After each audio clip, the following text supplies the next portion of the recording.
এবার ঈদে হিজবুত তৌহিদের ব্যবস্থাপনায় আমরা ঢাকার উত্তরায় একটা ঈদের জামাত করেছিলাম। এই জামাত কাভারেজ দিয়ে সময় টিভি একটা নিউজ করে। 2 মিলিয়নের বেশি ভিউ হয় নিউজটা। কি আছে নিউজটাতে? মূলত এই ভিডিওতে হিজবুত তৌহিদের মাননীয় ইমাম জনাব হোসেন মোহাম্মদ সেলিমকে কিছু কথা বলতে শোনা যায়। অতি সাধারণ এবং খুবই বাস্তবসম্মত কিছু কথা, কিন্তু এই সাধারণ কথাগুলোই আমরা অন্য কোনো ঈদের জামাতে অন্য কোনো ইমামের মুখে শুনতে পাই না। একটু শুনুন তিনি কি বলেছিলেন সেদিন। আজকে বিশ্বের পরিস্থিতি, মুসলমানদের অবস্থা কি দেখেন।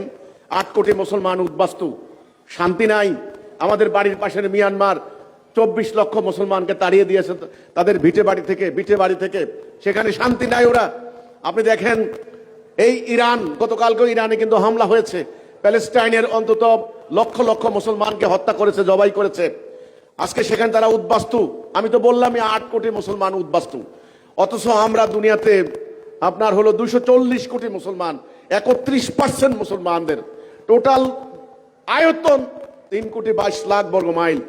এত বড় একটা জনগোষ্ঠী সারা দুনিয়াতে 240 কোটি মুসলমান আজকে মার খাচ্ছে মুসলমান।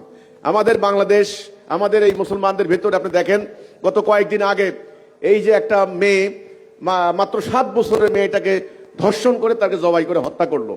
এভাবে কিন্তু চলছে সমানে অন্যায়, অবিচার, জুলুম, চুরি, ডাকাতি, খুন, রাহাজানি, হত্যা, ধর্ষণ সমানে চলছে। মানুষ পাগল হয়ে যাচ্ছে, মানুষের মনে শান্তি নাই। মানুষ আজ শান্তির জন্য কত কিছু করছে, কিন্তু শান্তি আসবে না। শান্তি কেন আসবে না? আমরা সেটা বলেছি। শান্তির গ্যারান্টি একমাত্র ইসলাম।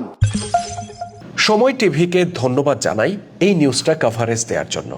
কথা হচ্ছে, আমাদের প্রত্যেকটা ঈদগাহ মাঠে যদি ইমাম সাহেবরা মুসলিম বিশ্বের এই বাস্তব সমস্যাগুলো নিয়ে কথা বলতেন এবং এসব সমস্যার সমাধানে মুসলিমদেরকে ঐক্যবদ্ধ হওয়ার ডাক দিতেন, আমার তো মনে হয় একটা ঈদের জামাতই যথেষ্ট ছিল আমাদের মধ্যকার এত দলাদলি, মারামারি, খুনোখুনি এগুলো বন্ধ করে একটা ঐক্যবদ্ধ শক্তিশালী জাতি গড়ে তোলার জন্য।